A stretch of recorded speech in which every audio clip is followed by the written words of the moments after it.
Well, Mr. Chairman, the Joint Chiefs, generals, admirals, commanders, officers, senior enlisted, NCOs, enlisted, and every member of our American military, good morning. Good morning and welcome to the War Department, because the era of the Department of Defense is over. You see, the motto of my first platoon was, "Those who long for peace must prepare for war." This is, of course, not a new idea. This crowd knows that. The origin dates to the 4th century Rome and has been ever since, including by our first commander-in-chief, George Washington, first leader of the War Department. It captures a simple yet profound truth.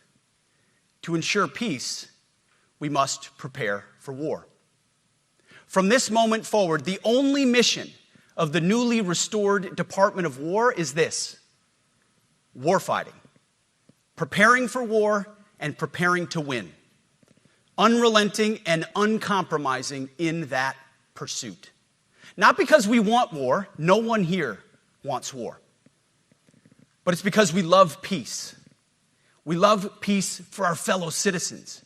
They deserve peace, and they rightfully expect us to deliver it.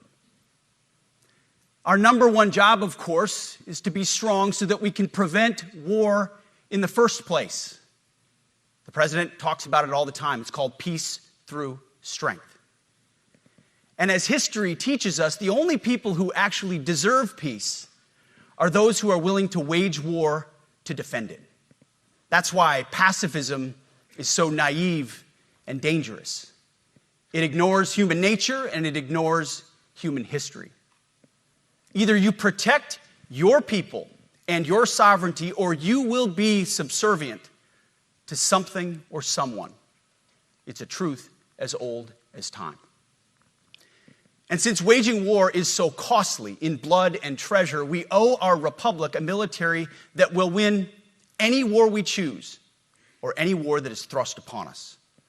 Should our enemies choose foolishly to challenge us, they will be crushed by the violence, precision, and ferocity of the War Department. In other words, to our enemies, FAFO. If necessary, our troops can translate that for you. Another way to put it is peace through strength, brought to you by the warrior ethos. And we are restoring both. As President Trump has said, and he's right, we have the strongest, most powerful, most lethal, and most prepared military on the planet. That is true, full stop. Nobody can touch us. It's not even close. This is true largely because of the historic investments that he made in his first term, and we will continue in this term. But it's also true because of the leaders in this room and the incredible troops that you all lead. But the world, and as the chairman mentioned, our enemies get a vote. You feel it, I feel it. This is a moment of urgency, mounting urgency. Enemies gather, threats grow. There is no time for games. We must be prepared. If we're going to prevent and avoid war, we must prepare now. We are the strength part of peace through strength. And either we're ready to win or we are not. You see, this urgent moment, of course, requires more troops, more munitions, more drones, more Patriots, more submarines, more B-21 bombers. It requires more innovation, more AI in everything and ahead of the curve. More cyber effects, more counter-UAS, more space, more speed. America is the strongest, but we need to get stronger and quickly. The time is now, and the cause is urgent. The moment requires restoring and refocusing our defense industrial base, our shipbuilding industry, and onshoring all critical components. It requires, as President Trump has done, getting our allies. Likewise, the nature of the threats we face in our hemisphere and in deterring China is another speech for another day, coming soon. This speech today, as I drink my coffee, This speech today is about people. The topic nature of ourselves. Because program, no reform ultimately succeed unless we have and the right culture at the War Department. If I've learned one core lesson in my 8 months in this job, it's that personnel is policy. Personnel is policy. The best way to take care of troops is to give them good leaders committed to the warfighting culture of the department. Not perfect leaders, good leaders. Competent, qualified, professional, agile, aggressive, innovative, risk-taking, apolitical, faithful to their oath and to the Constitution. Eugene Sledge, in his World War II memoir, wrote, quote, "War is brutish, inglorious, and a terrible waste. Combat leaves an indelible mark on those who are forced to endure it. The only redeeming factors are my comrades' incredible bravery and their devotion to each other." In combat, there are thousands of variables, as I learned in Iraq and Afghanistan, and as so many of you did in so many more places. Leaders can only control about 3 of them. You control how well you're trained, mostly how well you're equipped, and the last variable is how well you lead. After that, you're on your own. Our warfighters are entitled to be led by the best and most capable leaders. That is who we need you all to be. Even then, in combat, even if you do everything right, you may still lose people because the enemy always gets a vote. We have a sacred duty to ensure that our warriors are led by the most capable and qualified combat leaders. This is one thing you and I can control, and we owe it to the force. For too long, we've not done that. Been forced by foolish and reckless to focus on the wrong. In many ways, this speech is about fixing decades of decay. Some of it obvious, some of it hidden. Or as the chairman has put it, we are clearing out the debris, removing the distractions, clearing the way for leaders to be leaders. You might say we're ending the war on warriors. I heard someone wrote a book about that. For too long, we've promoted too many uniformed leaders for the wrong reasons. Based on their race, based on gender quotas, based on historic so-called firsts. We've pretended that combat arms and non-combat arms are the same thing. We've weeded out so-called toxic leaders under the guise of double-blind psychology assessments, promoting risk-averse, go-along-to-get-along conformists instead. You name it, the department did it. Foolish and reckless political leaders set the wrong compass heading, and we lost our way. We became the woke department, but not anymore. Right now, I'm looking out at a sea of Americans who made a choice when they were young men and young women to do something most Americans will not, to serve something greater than yourselves, to fight for God and country, for freedom and the Constitution.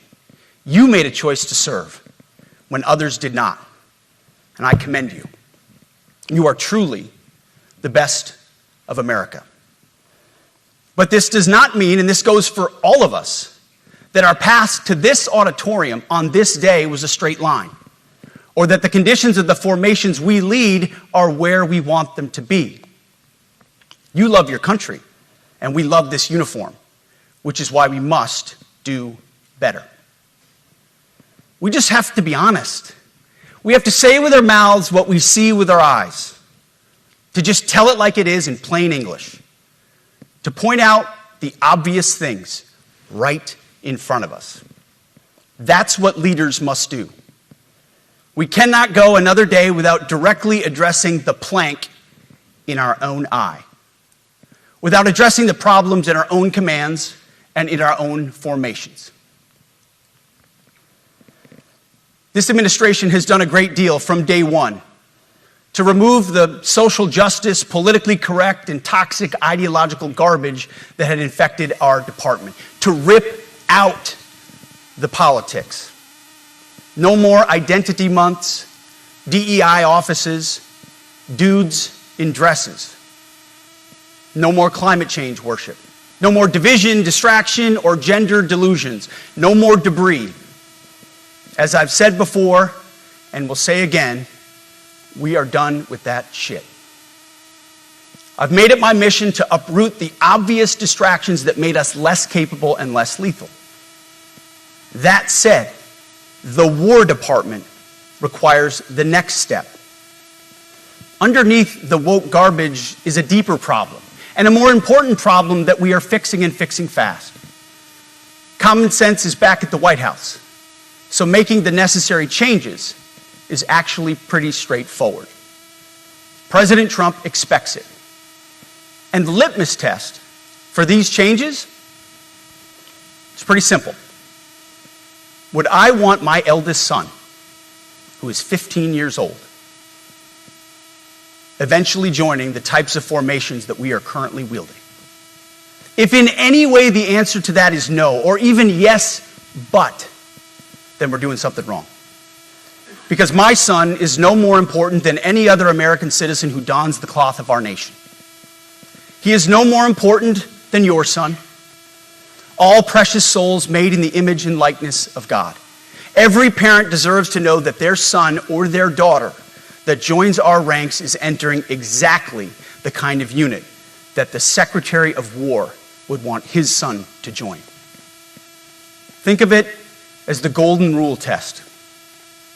Jesus said, "Do unto others that which you would have done unto yourself." It's the ultimate simplifying test of truth. The new War Department golden rule is this: do unto your unit as you would have done unto your own child's unit. Would you want him serving with fat or unfit or undertrained troops? Or alongside people who can't meet basic standards? Or in a unit where standards were lowered so certain types of troops could make it in? In a unit where leaders were promoted for reasons other than merit, performance, and warfighting? The answer is not just no, it's hell no. This means at the War Department, first and foremost, we must restore a ruthless, dispassionate, and common sense application of standards. I don't want my son serving alongside troops who are out of shape, or in combat unit with females who can't meet the same combat arms physical standards as men, or troops who are not fully proficient on their assigned weapons, platform, or task, or under a leader who was the first, but not the best. Standards must be uniform, gender neutral, and high. If not, they're not standards. They're just suggestions. Suggestions that get our sons and daughters killed. When it comes to combat arms units, and there are many different stripes across our joint force, the era of politically correct, overly sensitive, don't hurt anyone's feelings leadership ends right now. At every level, either you can meet the standard, either you can do the job, either you are disciplined, fit, and trained, or you are out. And that's why today, at my direction, and this is the first of 10 Department of War directives that are arriving at your commands as we speak and in your inbox. Today, at my direction, each service will ensure that every requirement for every combat MOS, for every designated combat arms position, returns to the highest male standard only. Because this job is life or death. Standards must be met. And not just met, at every level we should seek to exceed the standard, to push the envelope, to compete. It's common sense and core to who we are and what we do. It should be in our DNA. Today at my direction, we are also adding a combat field test for combat arms units that must be executable in any environment at any time and with combat equipment. These tests, they'll look familiar. They'll resemble the Army Expert Physical Fitness Assessment or the Marine Corps Combat Fitness Test. I'm also directing that warfighters in combat jobs execute their service fitness test at a gender-neutral, age-normed male standard scored above 70%. It all starts with physical fitness and appearance. If the Secretary of War can do regular, hard PT, so can every member of our joint force. Frankly, it's tiring to look out at combat formations, or really any formation, and see fat troops. Likewise, it's completely unacceptable to see fat generals and admirals in the halls of the Pentagon and leading commands around the country and the world. It's a bad look. It is bad, and it's not who we are. So whether you're an airborne ranger or a chairborne ranger, a brand new private or a 4-star general, you need to meet the height and weight standards and pass your PT test. And as the chairman said, yes, there is no PT test. But today, at my direction, every member of the joint force at every rank is required to take a PT test twice a year, as well as meet height and weight requirements twice a year, every year of service. Also today, at my direction, every warrior across our joint force is required to do PT every duty day. Should be common sense. I mean, most units do that already, but we're codifying it. And we're not talking like hot yoga and stretching. Real hard PT, either as a unit or as an individual. At every level, from the Joint Chiefs to everyone in this room to the youngest private, leaders set the standard. And so many of you do this already. Active, Guard, and Reserve.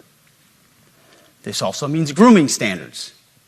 No more beards, long hair, superficial individual expression. We're going to cut our hair, shave our beards, and adhere to standards. Because it's like the broken windows theory of policing. It's like when you let the small stuff go, the big stuff eventually goes. So you have to address the small stuff. This is on duty, in the field, and in the rear. If you want a beard, you can join Special Forces. If not, then shave. We don't have a military full of Nordic pagans. But unfortunately, we have had leaders who either refuse to call BS and enforce standards, or leaders who felt like they were not allowed to enforce standards. Both are unacceptable. And that's why today, at my direction, the era of unprofessional appearance is over. No more beardos. The era of rampant and ridiculous shaving profiles is done.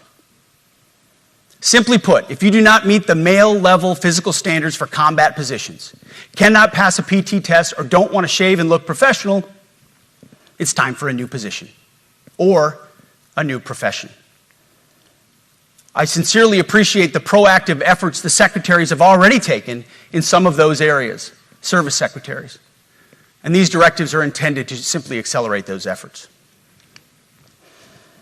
On the topic of standards, allow me a few words to talk about toxic leaders. Upholding and demanding high standards is not toxic.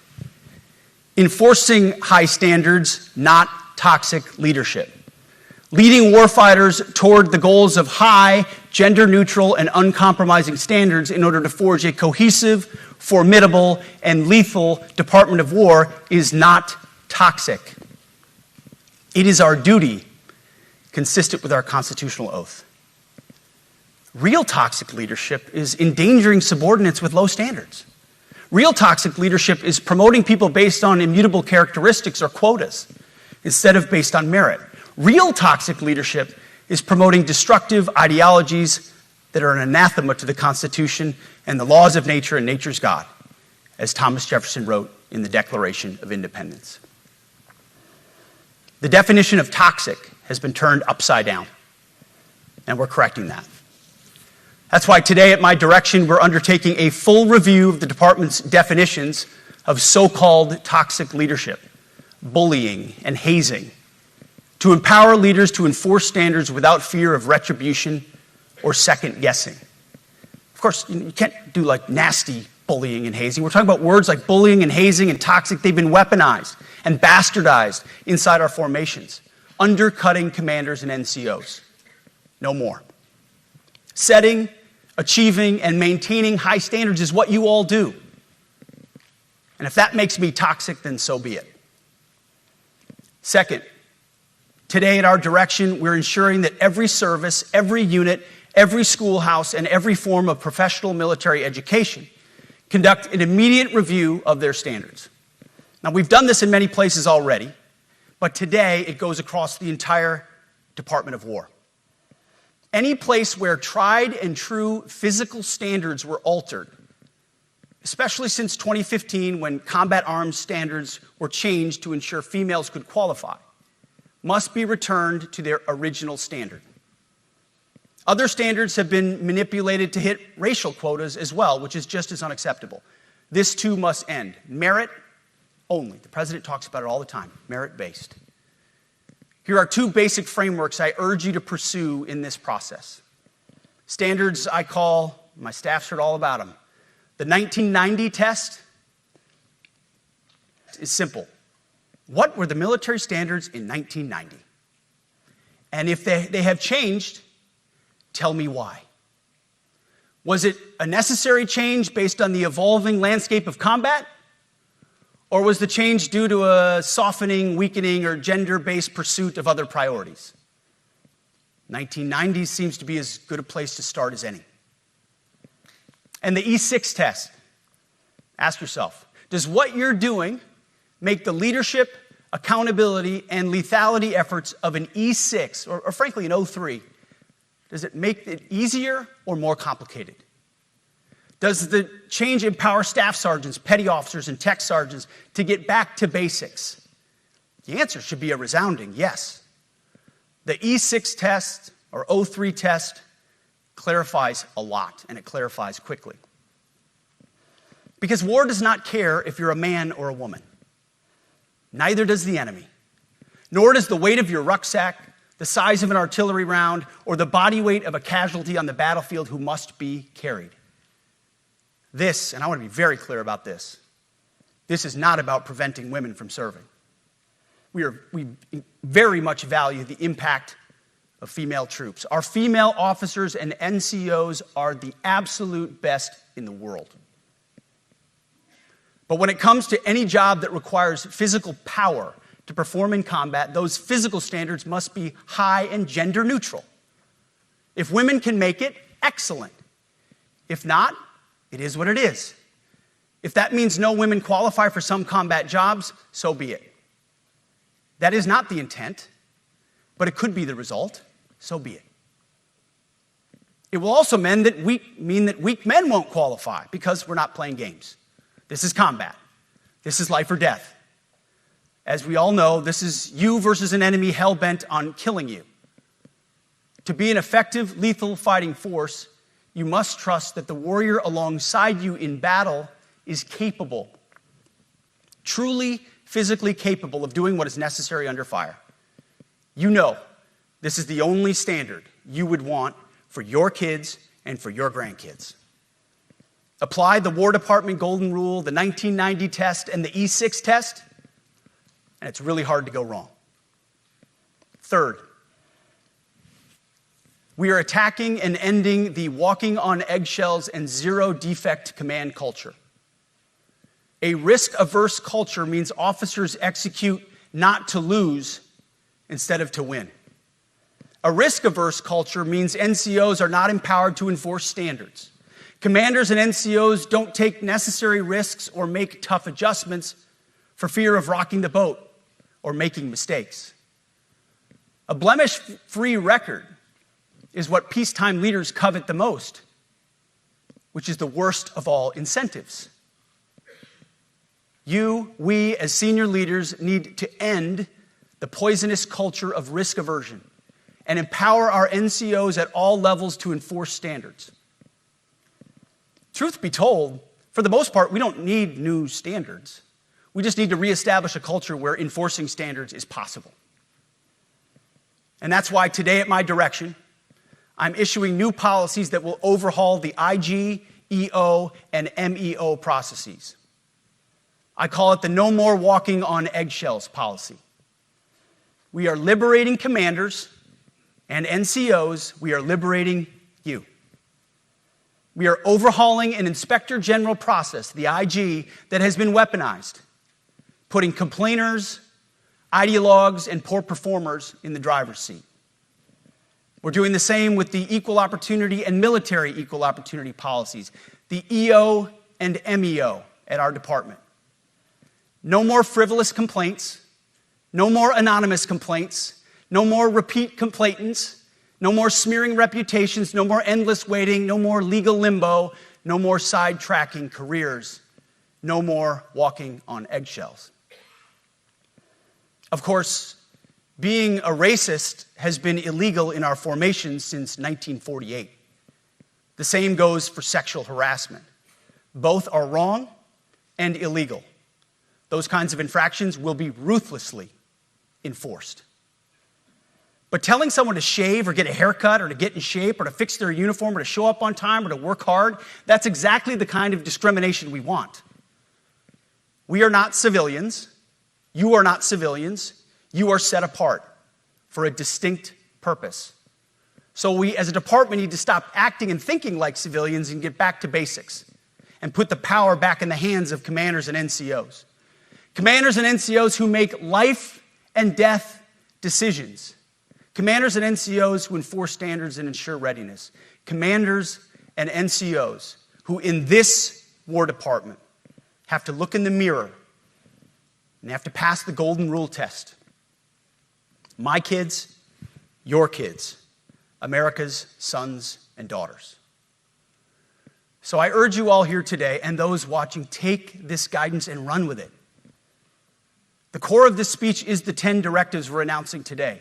They were written for you, for Army leadership, for Navy leadership, for Marine Corps leadership, for Air Force leadership, Space Force leadership. These directives are designed to take the monkey off your back and put you, the leadership, back in the driver's seat. Move out with urgency because we have your back. I have your back. And the Commander-in-Chief has your back. And when we give you this guidance, we know mistakes will be made. It's the nature of leadership. But you should not pay for earnest mistakes for your entire career. And that's why today, at my direction, we're making changes to the retention of adverse information on personnel records that will allow leaders with forgivable, earnest, or minor infractions to not be encumbered by those infractions in perpetuity. People make honest mistakes, and our mistakes should not define an entire career. Otherwise, we only try not to make mistakes, and that's not the business we're in. We need risk takers and aggressive leaders and a culture that supports you. Fourth, at the War Department, promotions across the Joint Force will be based on one thing: merit. Colorblind, gender-neutral, merit-based. The entire promotion process, including evaluations of warfighting capabilities, is being thoroughly re-examined. We've already done a lot in this area, but more changes are coming soon. We'll promote top-performing officers and NCOs faster and get rid of poor performers more quickly. Evaluations, education, and field exercises will become real evaluations, not box checks, for every one of us at every level. These same reforms happened before World War II as well. General George Marshall and Secretary of War Henry Stimson did the same thing. And we won a world war because of it. As it happens, when he started the job, Chairman Kane gave me a frame and a photo to hang in my office. A matching frame and photo hangs in his. It's a photo of Marshall and Stimson preparing for World War II. Those two leaders famously kept the door open between their offices for the entirety of the war. They worked together, civilian and uniform, every single day. Chairman Kane and I do the same. There is no daylight between us. Our doors are always open. Our job together is to ensure our military is led by the very best, ready to answer the nation's call. Fifth, as you have seen, and the media has obsessed over, I have fired a number of senior officers since taking over. The previous chairman, other members of the Joint Chiefs, combatant commanders, and other commanders. The rationale for me has been straightforward. It's nearly impossible to change a culture with the same people who helped create or even benefited from that culture, even if that culture was created by a previous president and previous secretary. My approach has been simple. When in doubt, assess the situation, follow your gut, and if it's the best for the military, make a change. We all serve at the pleasure of the president every single day. But in many ways, it's not their fault. It's not your fault. As foolish and reckless as the woke department was, those officers were following elected political leadership. An entire generation of generals and admirals were told that they must parrot the insane fallacy that, quote, our diversity is our strength. Of course, we know our unity is our strength. They had to put out dizzying DEI and LGBTQI+ statements. They were told females and males are the same thing, or that males who think they're females is totally normal. They were told that we need a green fleet and electric tanks. They were told to kick out Americans who refuse an emergency vaccine. They followed civilian policies set by foolish and reckless political leaders.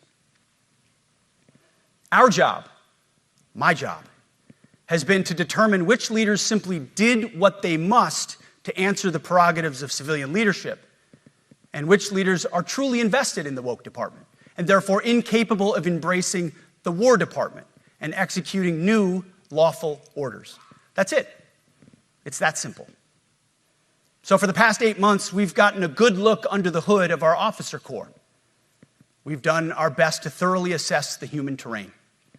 We've had to make trade-offs and some difficult decisions. It's more of an art than a science. We have been and will continue to be judicious, but also expeditious. The new compass heading is clear. Out with the Shirellis, the Mackenzies, and the Millies, and in with the Stockdales, the Schwarzkopfs, and the Pattons. More leadership changes will be made, of that I'm certain. Not because we want to, but because we must. Once again, this is life and death. The sooner we have the right people, the sooner we can advance the right policies. Personnel is policy. But I look out at this group, and I see great Americans. Leaders who have given decades to our great republic, at great sacrifice to yourselves and to your families. But if the words I'm speaking today are making your heart sink, then you should do the honorable thing and resign. We would thank you for your service. But I suspect, I know, the overwhelming majority of you feel the opposite. These words make your hearts full. You love the War Department because you love what you do, the profession of arms.